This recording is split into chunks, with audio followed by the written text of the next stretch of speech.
People can prove math, and you can trust the people who are able to verify that. So when people spout BS, like signal is compromised, you're effectively saying that math isn't real.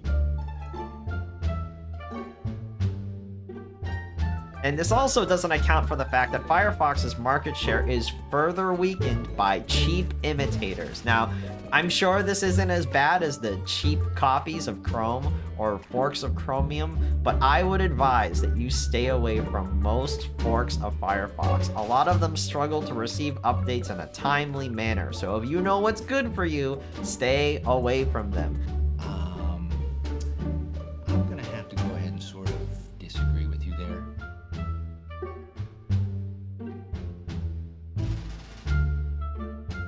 We're going to first configure profiles before we start touching any of the individual settings. While not as easy to use or as forward-facing as it is on Chromium-based browsers, Firefox supports profiles, which are completely different identities and configurations of Firefox. And the reason why I'm telling you guys to set this up now is partially to set up for future videos, but also so that while you have this set up, you can configure Firefox in multiple different ways. So if a website doesn't work on one profile, you can always swap to another profile and get it to work. This way, we can ensure that everything is all set up on just have one browser rather than having multiple web browsers.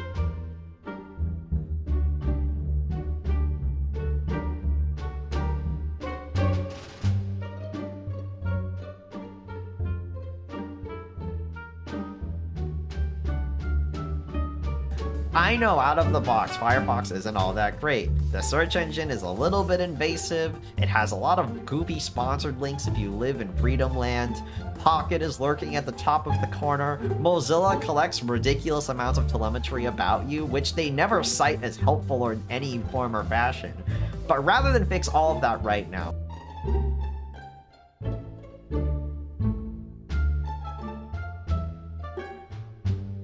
I know I might get some hate for this. There's an argument to be made that you shouldn't configure Firefox at all.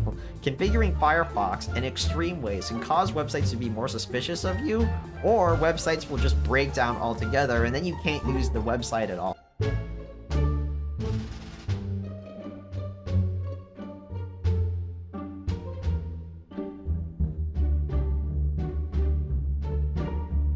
Keeping a stock configuration of Firefox with no modification whatsoever is actually great when you need a browser when your anonymity isn't as important. Services like banks, or let's say you work from home, or you do have a home business, are really good examples of this. And you can get on your high horse and say to me that you are doing your due duty by configuring Firefox. But in certain scenarios, if it would involve you getting locked out of your bank, or you need to access, I don't know, work functions, it's not worth the hassle when these services are probably given your real name by your employer anyway, with the internet plan that's paid for in your name, which is located at the house you paid for in your name, so it's probably not even that big of a deal.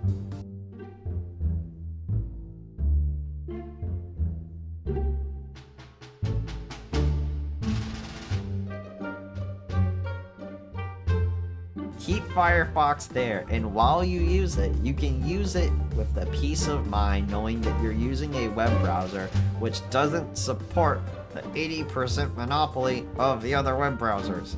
Alright?